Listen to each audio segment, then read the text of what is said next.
अल्लाह से दुआ किया करते थे। आगे बढ़ते हैं, मुशरिकीन मक्का का जो है इस अकीदे को भी आप अपने ज़हन में रखिए कि वो कितना बेहतरीन अकीदा रखते थे। मुशरिकीन मक्का इबादत अल्लाह रब्बुल आलमीन की ही करते थे। इस बात को याद रखिए, आप जो है परेशान हो जाएंगे कि इबादत वो अल्लाह की नहीं करते थे, इबादत अल्लाह की करते थे, लेकिन उसमें आमेजिश थी, मिलावट, उसमें मिलावट था, वो मिला के अल्लाह की इबादत करते थे। देखिए अल्लाह तबारक व तआला ने उसके बारे में जो है जिक्र किया है कुरान के अंदर, हदीस के अंदर आया है कि मुशरिकीन मक्का हज किया करते थे, नमाज पढ़ा करते थे, रोजा रखा करते थे, मुशरिकीन मक्का खैरात किया करते थे, मुशरिकीन मक्का जो है अल्लाह के लिए नजर मारा करते थे, सारी इबादतें किया करते थे, लेकिन फिर भी वो मुशरिक, फिर भी वो जहन्नमी। मैं इसकी वजह आपको बताऊंगा।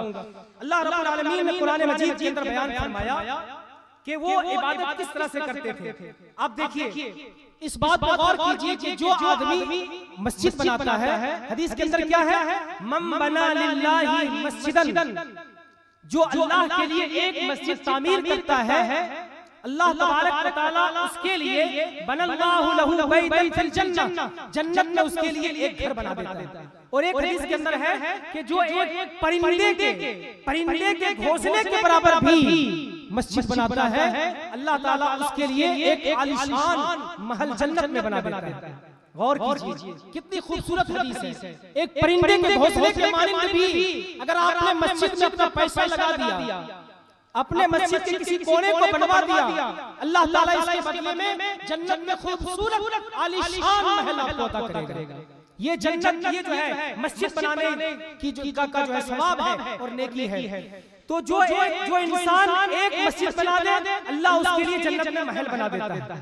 तो मुशरिकीन मक्का ने कोई आम मस्जिद नहीं बनाई थी, कोई छोटी मोटी मस्जिद नहीं बनाई थी, वो मस्जिद बनाई थी कि जिस मस्जिद का तवाफ अगर हाजी न करे तो अल्लाह की कसम उसका हज मुकम्मल नहीं। जिस मस्जिद में नमाज पढ़ने से 1 लाख सवाब है दूसरी मस्जिदों से, आम मस्जिदों से 1 लाख सवाब उसमें ज्यादा मिलता है। ये वो मस्जिद है। बैतुल्लाह की तामीर उन्होंने की थी। बैतुल्लाह यानी खाना काबा को मुशरिकीन मक्का ने तामीर किया था, नए सिरे से उसे बनाया था। देखिए अल्लाह रब्बुल आलमीन जो है किस तरह से उनके अकीदे को हमारे सामने बयान करता है। एक नाम था अबू वहब बिन आबिद बिन इमरान, ये उस मस्जिद के मुतवल्ली थे, सरदार थे खाना काबा के। उसने क्या कहा, उसने एक लफ्ज कहा कि ला तुदखिलू फीही मिन कसबिकुम इल्ला तय्यब, कि ऐ लोगों इस मस्जिद को तामीर करने में, इस मस्जिद को बनाने में किसी जो है ऐसे वैसे पैसे न लगाना, हलाल पैसे लगाना, पाकीज़ा पैसे लगाना।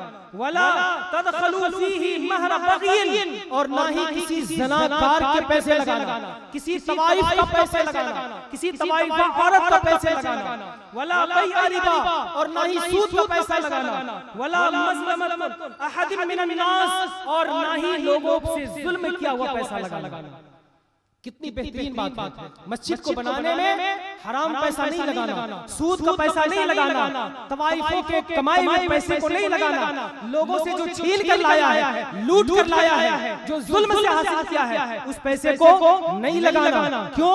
ये अल्लाह का घर है। ये कौन कह रहा है? मुशरिकीन मक्का कह रहा है। ये मुशरिकीन मक्का के सरदार खाना काबा के मुतवल्ली कह रहा है।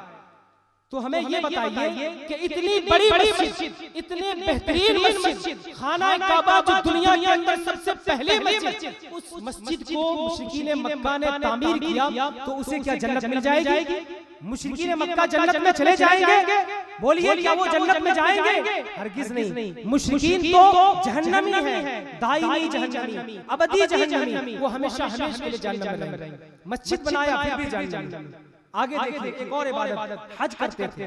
हज के बारे में तो आप सब जानते हैं कि अल्लाह ने जिसको दौलत दिया है, जिसको अल्लाह ने पैसे दिए, उस पर हज फर्ज है, टाल मटोल नहीं, फर्ज है। जब आप पर हज फर्ज हो जाए, जवानी हो या आप जो है बुढ़ापे में हो, जवानी के आलम में अल्लाह ताला ज्यादा जो है इबादत कबूल करता है। अगर आप जवानी में इस्तिताअत तक पहुंच गए तो हज करना।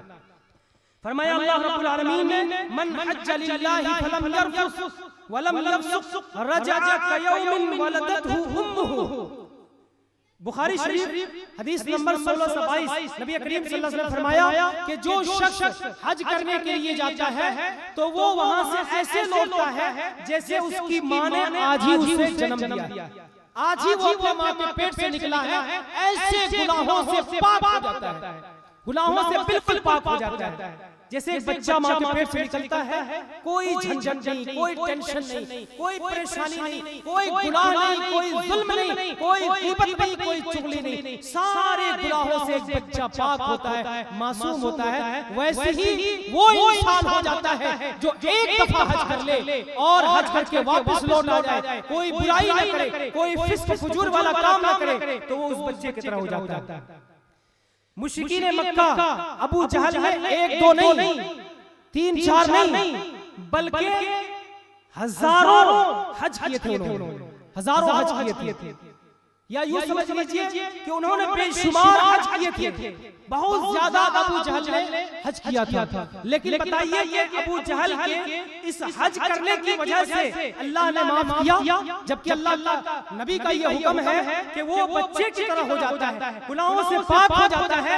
अबू जहल ने तो कई हज किए, तो अल्लाह ने उसे क्या उस बच्चे की तरह किया? हरगिज नहीं, बल्कि अबू जहल के लिए तो जहन्नम है। आगे देखिए, रोजा भी वो रखते थे, मुश्रिकीन मक्का रोजा भी रखते थे। जी हाँ, देखिए तामीर मस्जिद, हज, रोजा। रोजा वो कैसे रखते थे? यौम आशूरा का रोजा हम सब जानते हैं, आशूरा 10 मुहर्रम का रोजा।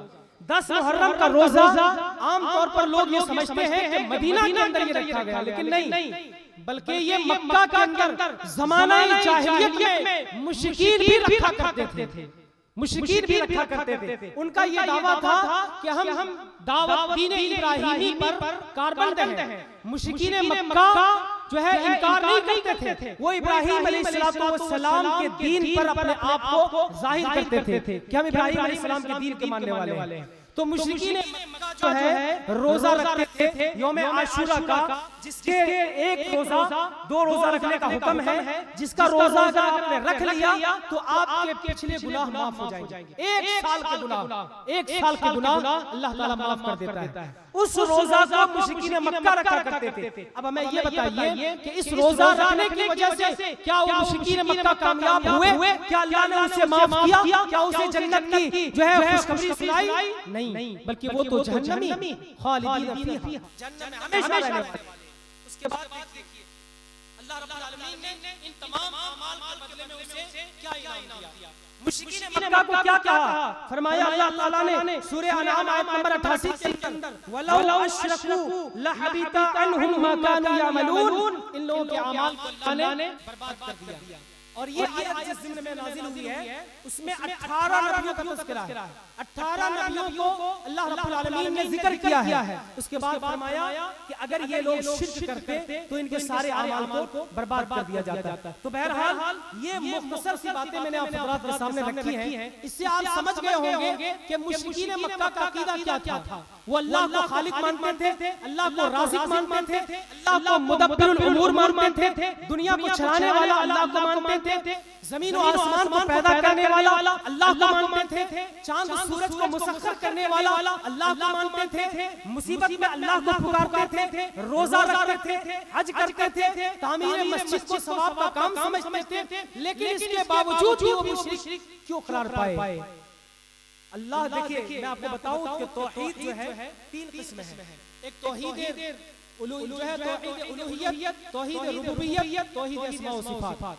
तो अल्लाह को रब मानते थे, तौहीद रुबूबियत मानते थे, अल्लाह के पास सिफात का वो इकरार भी करते थे, अलीमुल बिज़ाति सुदूर, अलीमुल भी वो मानते थे कि अल्लाह अलीम है, अल्लाह जानने वाला है, अल्लाह रब्बुल आलमीन अजीज है, अजीजुल अलीम भी है। इस चीज को मानते थे कि अल्लाह गालिब है और जानने वाला है। तो अल्लाह की सिफात को भी मानते थे और अल्लाह रब्बुल आलमीन की रुबूबियत को मानते थे। अल्लाह रब है, अल्लाह खालिक है, अल्लाह मालिक है, अल्लाह राज़िक है, इन सब को मानते थे। लेकिन इख्तिलाफ किसमें था? जहन्नमी किस लिए हुए? इसलिए कि वो अल्लाह को इलाह तो मानते थे, लेकिन उस इलाह के साथ किसी और इलाह को भी मानते थे।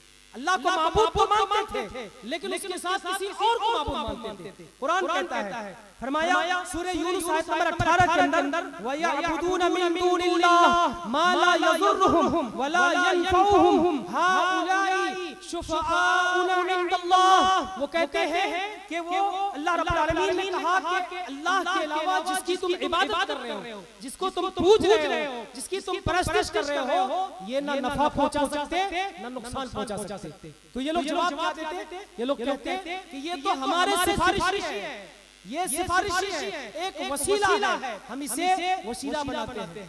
मुश्रिकीन क्या कहते थे? अपने बुतों को हम जो है अल्लाह के सामने वसीला बनाते हैं, जो है सिफारिशी बनाते हैं कि हम कोई दुआ करें तो ये बुत अल्लाह तक पहुंचा दे, हम कोई चीज मांगे तो अल्लाह तक ये पहुंचा दे। बस यही वो चीज थी जिसकी वजह से वो जहन्नमी करार पाए। वो वसीला ढूंढते थे, सिफारिश करते थे, सिफारिशी खोजते थे, इसलिए अल्लाह रब्बुल आलमीन ने कहा कि वो जहन्नमी है। इसी तरह से अल्लाह तबारक व तआला ने दूसरी जगह उनके बारे में जो है तज़किरा फरमाया, वल्लज़ीना तख़ज़ू मिन दूनिही औलिया। आप इसका माना खुद कर देंगे कि जो लोग अल्लाह रब्बुल आलमीन के अलावा किसी दूसरे को कारसाज बनाते हैं, किसी दूसरे को दोस्त बनाते हैं, किसी दूसरे को अपना हाजत रवा बनाते हैं, अपना मुश्किल कुशा बनाते हैं, अपना जो है किसी दूसरे को और रोजी देने वाला दाता समझते हैं, उन लोगों का ये कहना होता था, मा नअबुदुहुम इल्ला लियुक़र्रिबूना इलल्लाहि ज़ुल्फ़ा।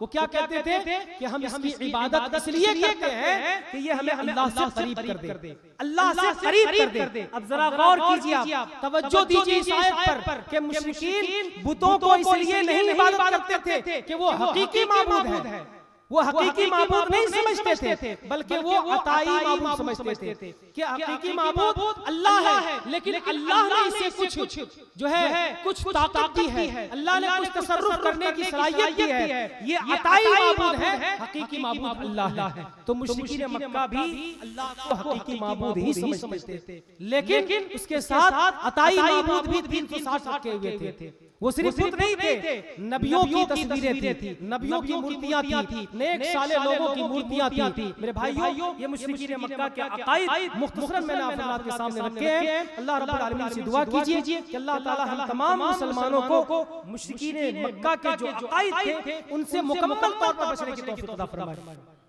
अल्लाह ताला हम सबको तौहीद पर साबित कदम रखे। अल्लाह ताला तौहीद की बुनियाद पर पूरी उम्मत मुस्लिमा को एक प्लेटफॉर्म पर ले आए। अल्लाह तबारक व तआला पूरी उम्मत मुस्लिमा के दरमियान इत्तिहाद और इत्तिफाक पैदा करे। या इलाहुल आलमीन, पूरा के अंदर जो मुसलमान परेशान हो रहे हैं, या अल्लाह उनकी परेशानियों को दूर फरमा। या इलाहुल आलमीन, जो लोग मस्जिदों को जला रहे हैं, मस्जिदों के पीछे पड़े हुए हैं, या अल्लाह तू उसे हिदायत दे, नहीं तो उसी आग के नजर कर दे।